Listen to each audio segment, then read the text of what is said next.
Welcome back to our journey through Bang Kachao. In episode 1, we uncovered the story of how this forgotten island came to be, exploring its stunning nature and wildlife, while learning about the current challenges it faces.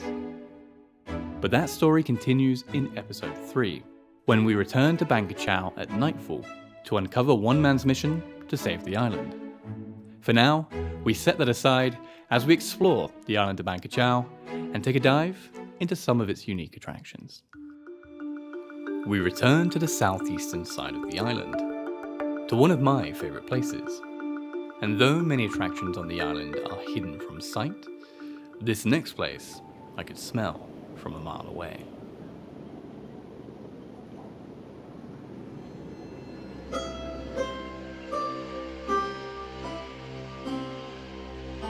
It's one of Bang Kachao's many cultural learning centres. And here, visitors get the chance to try their hand at an ancient Thai tradition, Tu Pom, or the art of incense making. It's a tradition that dates as far back as the Sukhothai period, the first known kingdom of the Thai people. And today, we'll be crafting incense sticks from ingredients foraged for entirely from the island. Our guide explains the process of making the incense, which starts with drying and grinding aromatic ingredients to a powder. The addition of water and dye transforms it into this sticky blue gloop. Then, powdered bark of the yangbong tree, containing natural gum, is used as a sticking agent. And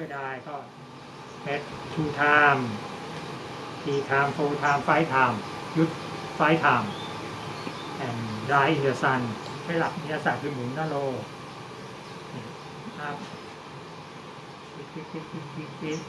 Step 1 by step 2 step 2 you block 2 finger ต่อไป last step you block finger 2 finger and you roll upแล้วก็ put in the sand dry in the sunlight for 1 hour. After we'd all listened to our guide's instructions, it was time to unleash our very own masterpiece.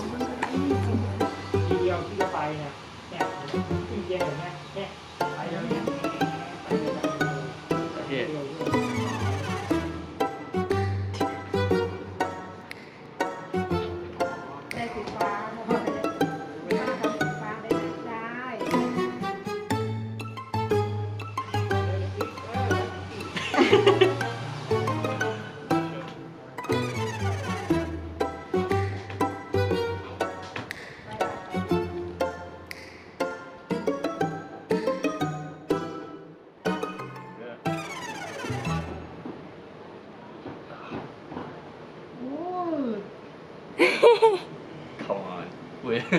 Put that in the temple? Okay. Okay. So this costs only 60 baht each, which is about £1.50, £1.40. Absolute bargain. It's a lot of fun. I'm going to redo that one. I think it's the speed. I think you've got to be fast to get it. I think you've got to be fast. She does that so quickly. Oh, close. Look at that one. Not close, Sam. Once our 2 pom are dried, they'll make their way to the temple to be given as a tribute to Buddha, a symbol of gratitude. But creating incense sticks isn't the only tradition practiced here. There's an older and perhaps deeper rooted tradition offered at Bang too. Mud Yom, aka tie-dye. This ancient craft uses indigo dye, extracted from the indigo plant, locally called kram, a namesake of the river Songkram in northeastern Thailand. where it thrives along the river's banks. In this region, cram is not only economically important, but is also integral to the identity of the region. So much so that in Sakon Nakhon, the heart of indigo production, the governor requests that all civil servants wear indigo clothing on Fridays. And though not a tradition of Bang Kachao, Barn Toop embodies the island's spirit of preserving traditional ways of life. Here, you can craft your very own tie-dye garment, choosing from various clothing options, dye colours, as well as patterns. Our guide explains the meticulous process of crafting tie-dye. First, the garment is soaked in water. Then, resist areas are created by folding and pleating. This will shape the final design. The final step for us is to plunge our garments into a giant vat of boiling blue indigo, and simply wait a few hours for the cloth to absorb the dye. The final stages of washing and rinsing are handled by the staff, leaving us plenty of time to explore the rest of the island. A short wander around the corner will see us to one of the island's traditional restaurants. This is Barn Makam, a cozy homestead and eatery nestled high up in the jungle canopy, away from any unwanted visitors.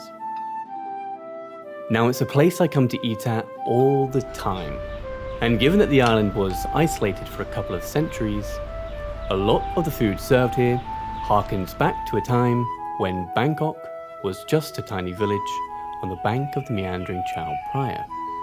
But you might be surprised to learn that many of these classic Thai dishes and flavours don't have Thai origins at all. Gang Liang, a classic Thai spicy shrimp and vegetable soup that dates all the way back to Ayutthaya. Except it was actually brought in by the Portuguese. In fact, the Portuguese bore an enormous influence on Thai cuisine, bringing their baking traditions, cassava, pineapples, peanuts, papayas, and even the chili pepper. Another ancient dish served on the island, and a personal favourite of mine, is ma ho. Thick wedges of pineapple, topped with candied shallots and pork, finished with toasted peanuts, coriander, and chili. Its origins are unclear, but is thought to have been influenced by the ancient Mon, hence why it's found here on Bang Kachao, and almost nowhere outside of it. But wherever it came from, it is delicious. So delicious, I had to order another.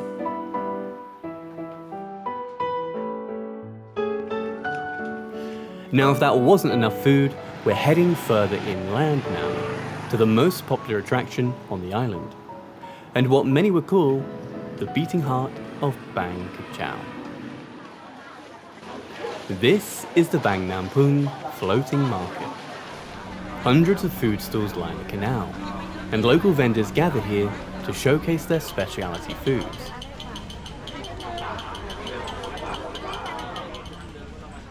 It's the commercial hub of the island, but also a place for the community to gather, socialise, and have fun.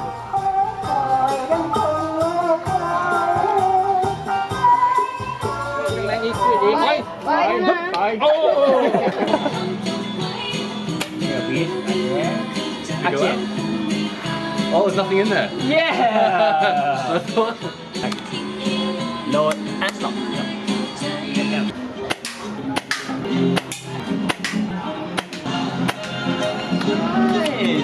High now.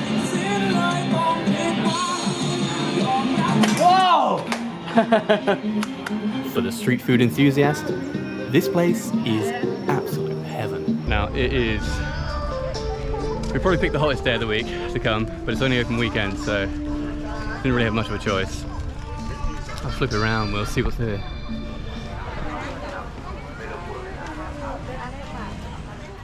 The market can get quite crowded, and with the temperature approaching 50 degrees, it was time for us to find something to help us cool off. Which one do you want? Which color? Which color? Sifa.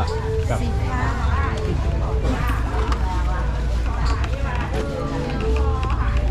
เท่าไหร่คะ 10 บาทค่ะ ขอบคุณครับ ดูค่ะว่า Doesn't taste much, like lemony. I'll try your. This one here is cane sugar. Wow, that's sweet. It tastes like I don't know, like demerara sugar or something. Who would have guessed the cane sugar ice pop tastes like sugar? With some ice cold slushies in hand, we set off in search of some of the market's delicacies. Let's try some of this. This is apparently baked custard. Sorry, Cap. I'll. 1 แพ็ค40 บาท Okay. Okay. One pack. Check it.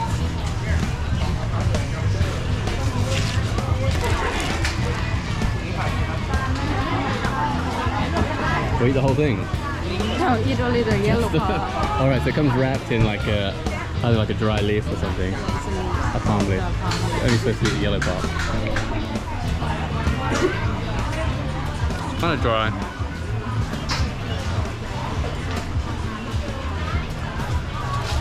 But it's like bounce. Yeah, it's like bouncy. It's not really custard. It's a sponge for sure. Have a look at that.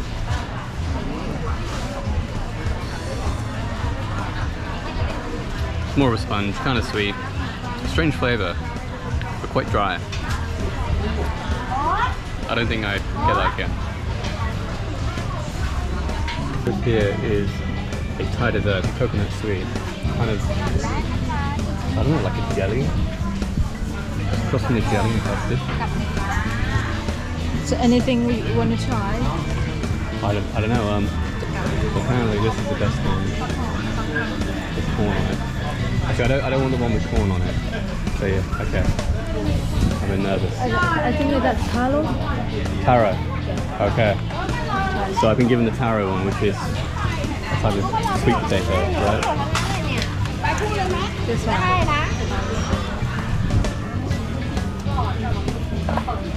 So here we have.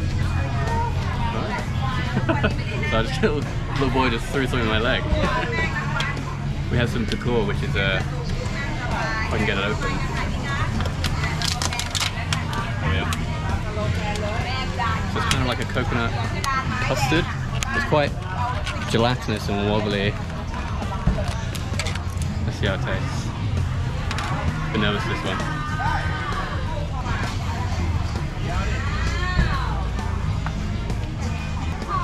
I mean, it tastes like coconut. It tastes like the coconut water you get. Slightly sweet. To be honest, not that nice. I don't like it that much. The texture is a bit funny. It's a bit salty. Not for me. Not for me, this one, I'm afraid. Alrighty, we are getting a super. This one? ไอ้ถุงนี้เท่าไหร่คะ We have to get the whole bag, do we? Yeah, you get the whole bag. Alright, so we get a whole bag of super duper sour fruit.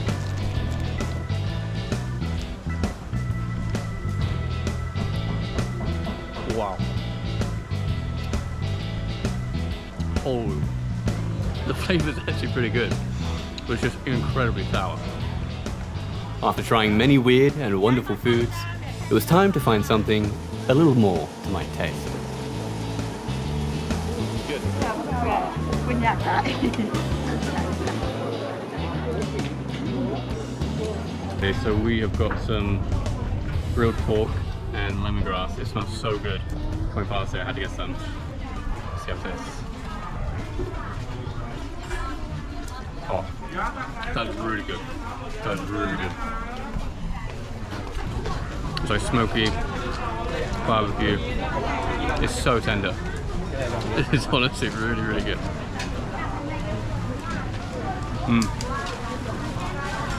Oh, my mouth. Our final destination takes us deeper into Bang Kachao and to the spiritual center of the island. It is, of course, a temple. The Ganesha Maha Dewalai. A Hindu temple, actually. Perhaps an oddity in a country where 95% of the population are Buddhist. But Thailand's religion is deeply entwined with Hinduism, and even more so in Bang Kachao, where many of the inhabitants are descended from the original Mon settlers. As we approach the temple grounds, the air is thick with the aroma of incense and the sound of chanting. The temple feels sacred, even to an outsider. Amis Buka, the giving of offerings in exchange for divine favour, is performed here to the Hindu deity Ganesh, the god of removing obstacles. It's a widely held belief in Thailand that passing through the legs of an elephant is good luck, and those who make offerings aim to earn Ganesh's divine favour.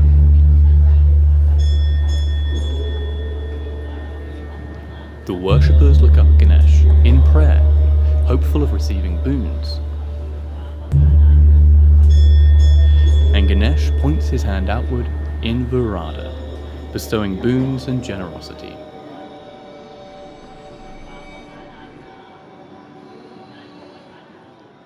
But it isn't just Hindu gods here. There's a unique blend of Hindu and Thai deities.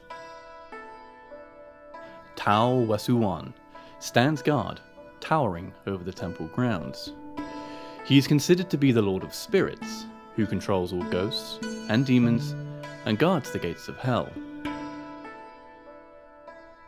Another Thai god, Rahu, the Lord of Darkness, devours the sun and moon, and is responsible for the moon's phases and eclipse.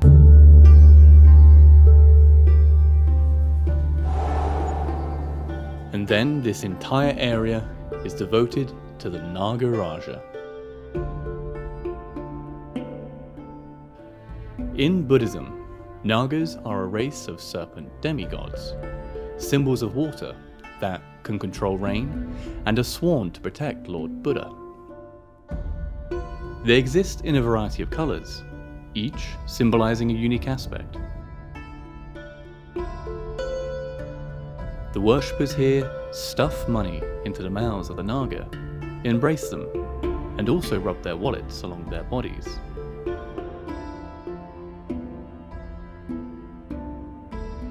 The Naga king represented here is Ong Dam Sansiri Jantra, the Black Naga, and the great warrior king of the underworld, sworn to protect the underground treasures of the city.